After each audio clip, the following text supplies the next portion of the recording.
Hello guys, welcome to your daily mobility. Before we get started, you might just want to grab a towel. We're going to be doing some deep squat holds, so a towel or even your mat can be really useful to just put underneath your heels and help you get into that deep squat position.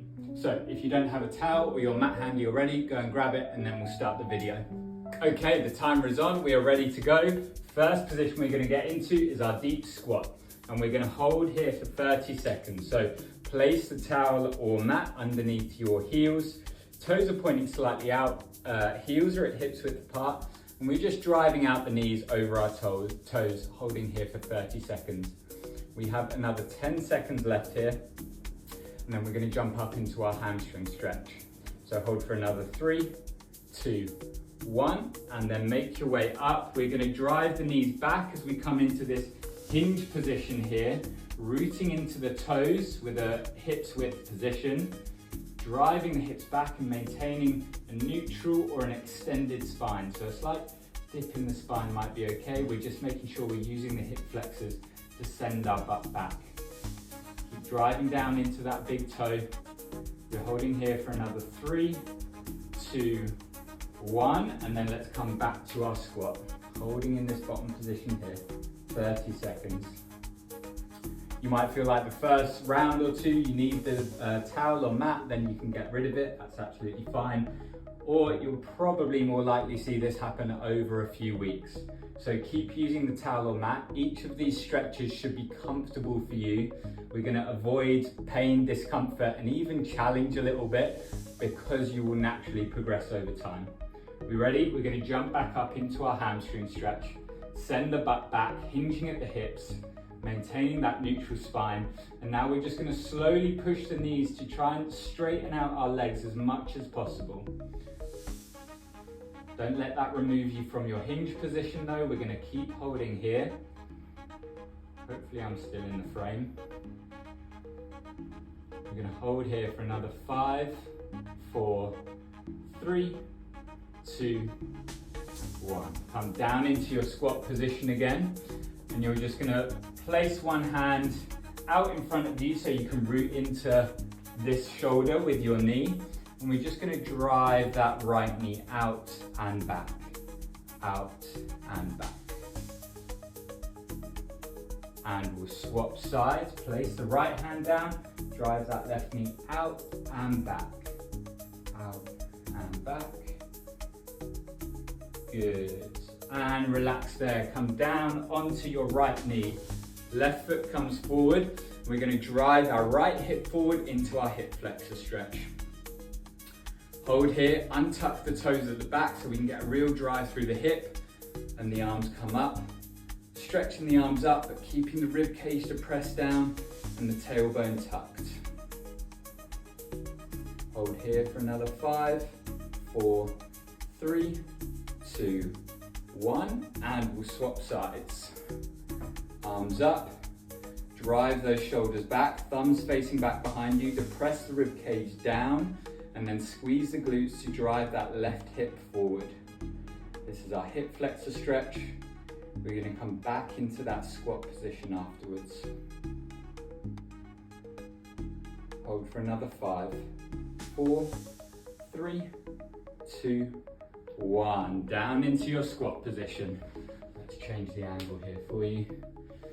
So root down, left knee to left shoulder, and then we're going to push that right knee away as the right foot comes up off the floor. You can even draw circles if you like. For another 3, 2, 1, and then swap sides over to the left.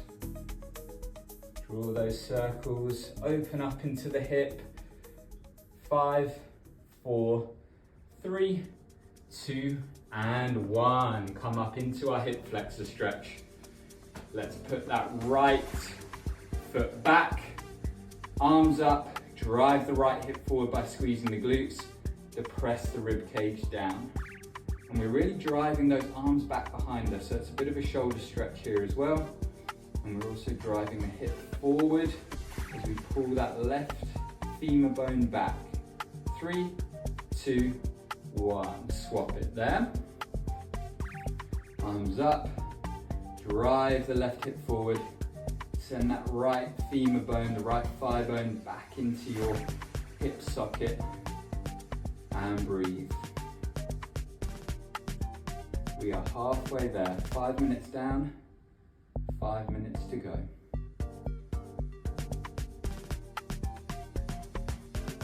And bring those arms down. We're going to come down onto both shins, untuck the toes at the back, and then we're going to do the same thing. I want you to tuck the tailbone, raise the arms up, depress the rib cage down, so we're maintaining a posterior pelvic tilt, and then we're driving our arms back as much as we can without allowing the rib cage to flare. We're going to hold here for another 10, 9, keep driving those shoulders back as much as you can, 5, 4, 3, 2, 1, and relax there. Come down to our all fours position, hands underneath the shoulders, knees underneath the hips. Push the ground away, tuck the tailbone, and we're coming into our cat pose. Now sink the belly to the floor, send the butt back as we come into our cow pose, really extending through the spine. And we'll go one more round here, tuck the tailbone, push the ground away, arching through the upper back. And down into our cow pose. Extend through the spine, chest proud, looking straight forward. Now we're going to tuck the toes if they're not already. Send the butt back and up as we come into our down dog. If the heels touch the floor, that's great. If not, don't worry. Should still feel that hamstring stretch, stretching the calves. And then face the armpits towards each other.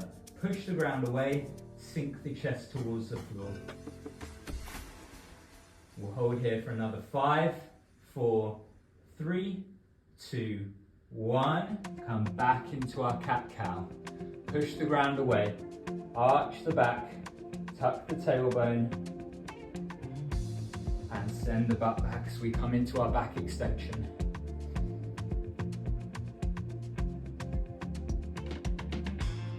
One more time, tuck the tailbone, push the ground away.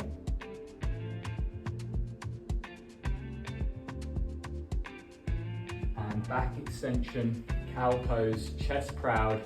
Hold here for 5, 4, 3, 2, 1. Send the butt back and up into our down dog. Should be slightly easier the second time, but don't force it. Just wherever you are is fine.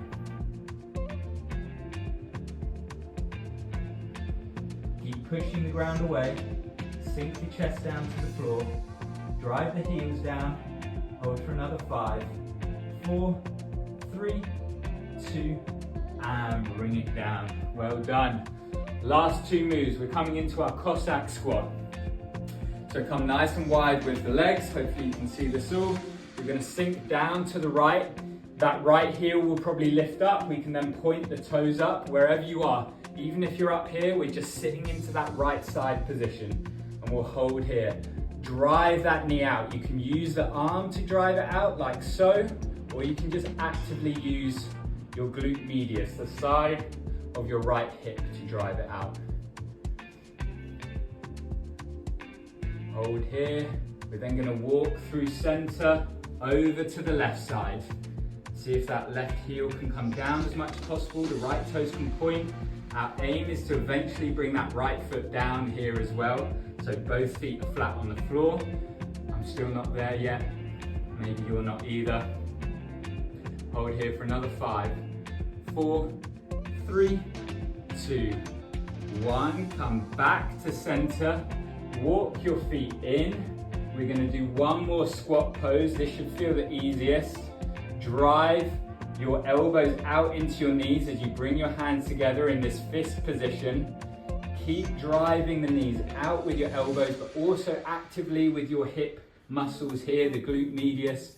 We'll hold here for another 5, 4, 3, 2, 1. Push yourself up. Forward fold as we bring the feet wide again. Sit into that right side for our Cossack squat, actively driving the right knee out. We'll hold here for 10, 9, 8, 7, 6, 5, 4, 3, 2, and 1. Walk it through center. Last bit of work. Hold on this left side. Maybe you feel like you can sink a little bit deeper this time. Keep driving that left knee out as much as possible. And we'll hold here for another 10, 9, 8, 7, 6, 5, 4, 3, 2, and 1. Walk to center. Walk the legs in. Come to a seat, a comfortable seat for you. Take a nice deep breath. That's your 10-minute daily mobility done. I'll see you next time. Bye guys.